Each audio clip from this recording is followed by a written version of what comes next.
Hello again. Sorry about that. Hello again. I'm back for this week's what I've come to call this week's edition of MMA news.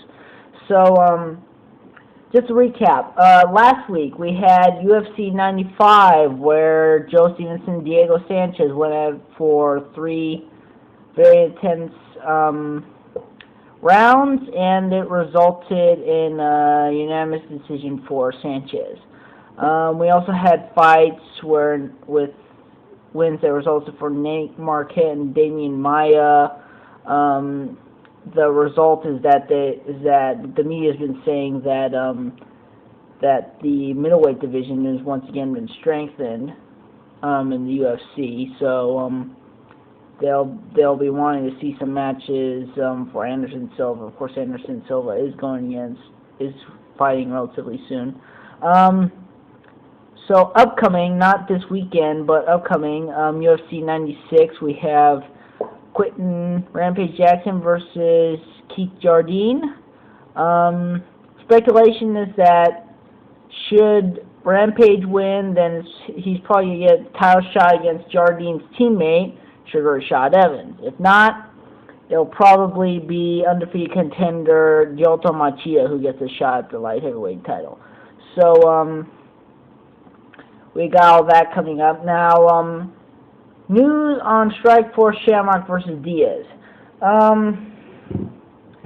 After a lot of difficulty of trying to find separate opponents for Josh Thompson and Gilbert Melendez, Strikeforce finally decided to just face the two against each other, thus prompting a rematch of their last fight, which I believe was August of this last year. The result of that was, excuse me, Thompson at the time was the challenger at the time, and Melendez was the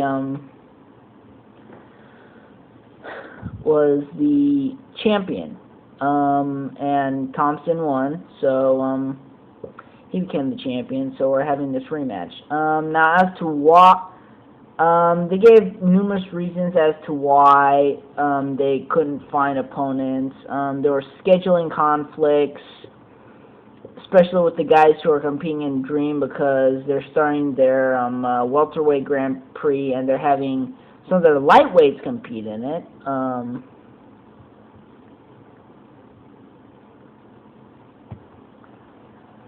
Reasoning behind that, well, you figure that BJ Penn went up and fought when the UFC shut down the lightweight division. So even though this is in similar circumstances, just going up in weights, example, Penn and St. Pierre, their last fight, stuff like that is not uncommon in MMA. So we got opponents who are in Dream who will not be competing. We have recovering injuries. Why Nunes chose not to take the fight, I'm not sure. He's had issues in the past. Like I said, he refused to defend his Elite XC title against Nick Diaz. That may have to do with the fact that they had kind of a brawl, an unfortunate brawl, the Diaz camp and Nunes camp, but I'm not sure. Maybe he wants more time to prepare for the fight. So we got that. Word on the Jake Shields Joe Riggs match. That's actually going to be that there's been talks that it probably won't be a championship fight. In which case, I believe whoever would be the winner would, my belief is that if Shields should win, he should get a crack at, the next match should be for the Strikeforce welterweight title, so that the unification bout would take place. There's also been talk that Robbie Lawler may not be going Kung Lee right away for the Strikeforce middleweight championship, so maybe they're probably just trying to break those champions in before they actually have fighting unification bouts.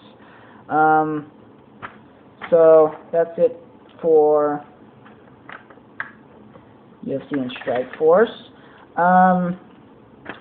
Okay, next on the agenda we have WEC 39 coming up this weekend. It's going to be this Sunday, and the main event is Mike Brown versus Leonard Garcia. Now, recently Mike Brown upset Uriah Faber. You could say he's the Matt Serra of the featherweight division. Whether that was a flop or whether that was an actual legitimate win, we don't know. It just goes to show you that in MMA anything is possible, especially with knockouts. So, and note Leonard Garcia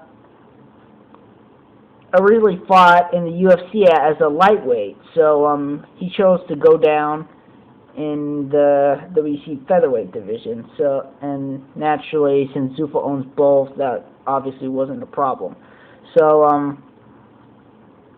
another note: this is the last time that the WEC is going to have their welterweight division before all the fighters go into the UFC. Also, you've been selected. Sorry, I have problems like that. So, there's that thing. Also, the featherweight division. After this, they're probably going to start up their flyweight division, which is a 125-pound fight division. So that's all going on with WEC. This coming Monday, we have World Victory Road Sengoku 7.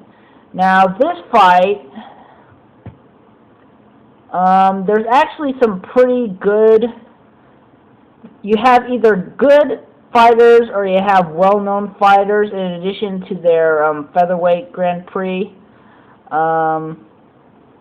So a notable fight that's going to be going on is Alexander Emelianenko versus Antonio Silva. Background: Alexander Emelianenko. He is the younger yet larger brother of Fedor Emelianenko, currently the best heavyweight fighter in the world. And he's currently riding a 5-match winning streak. His last fight, I believe, his last loss was, I believe, to Fabricio Werdun. He's only had 3 losses in his career: Josh Barnett, Fabricio Werdun, and Murdo Krokop. So they're all top heavyweights. Antonio Silva, he is the last. He was the last Elite XC heavyweight champion, and the last time he fought with World Victory Road, he was actually doing it against the California State Athletic Commission's recommendations because he was serving a suspension for steroid use and a fine. So as a result of him going and fighting in Japan, I believe he got his license revoked. So, but he's also on a 5-fight win streak. So we're going to see these two go at it. Roger Gracie, obviously, he's of the famed Gracie family. He's going to go against Paul Nustala. James Thompson, we all know him as the guy who fought Kimbo Slice in the first primetime card. He's going against Australian fighter Jim York, who has a pretty good record. Then the next fight, besides the Grand Prix, the featherweight Grand Prix, is Mohamed the King Lawal. Now, Mohamed Lawal, he recently just started his MMA career. He's currently 3-0. One of those wins, though they're all in World Victory Road, one was to Travis Wyeth, who's actually a pretty good fighter. So that was an upset. So that's it. And I'll talk to you next week.